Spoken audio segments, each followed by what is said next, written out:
Pleasure to see you again, Mr. Bingham. Cut. Background still going, still rolling.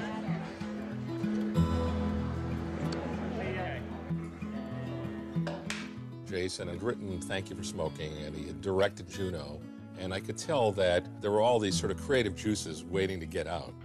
With Up in the Air, he really created this amazing, complicated story. To know me is to fly with me.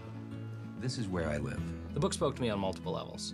You know, on one hand, you have a guy who is obsessed with flying and collecting miles, which is very dear to my heart. The miles are the goal. On the other hand, it's also a story about a guy who is not connected to the people around him and kind of applauds that idea. Here's the boat, and here's you.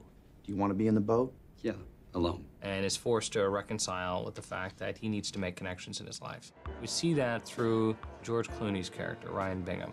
Sell me marriage. Okay, how about love? There really isn't anyone better than George Clooney. I wrote it with him in mind. I wrote it for his voice. I wrote it for his attitude. George and I have a very similar comedic sensibility. You shouldn't try to make something funny. As long as you come at it straight, it will be funny. Asians, they treasure efficiency, and they got a thing for slip-on shoes, God love them. That's racist. I'm like my mother, I stereotype.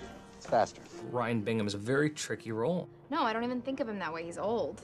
And George came at it perfectly. Call me when you get lonely. I'm lonely. The most memorable thing about a Jason Reitman film is the characters. The heroines are going to be quicker, savvier, more eccentric. We're supposed to be driving a Grand Cherokee by now. Yeah, life can underwhelm you that way. And this film has social relevance. No, it's just humor, but poignancy. On set, Jason is sensitive to the people around him. He's so friendly, and we do joke. There's just a total trust. I just happen to find life funny. Everywhere I look, I see comedy. Often where it's inappropriate. You know that moment when you look into somebody's eyes and you can feel them staring into your soul and the whole world goes quiet? Yes. Right, well, I don't. For me, that's the best way to talk about things. If we can open up and laugh about things, we can have an honest conversation.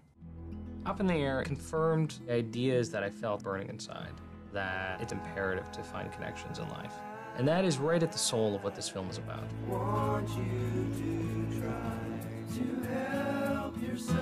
Up in the Air. In theaters everywhere Friday, December 25th.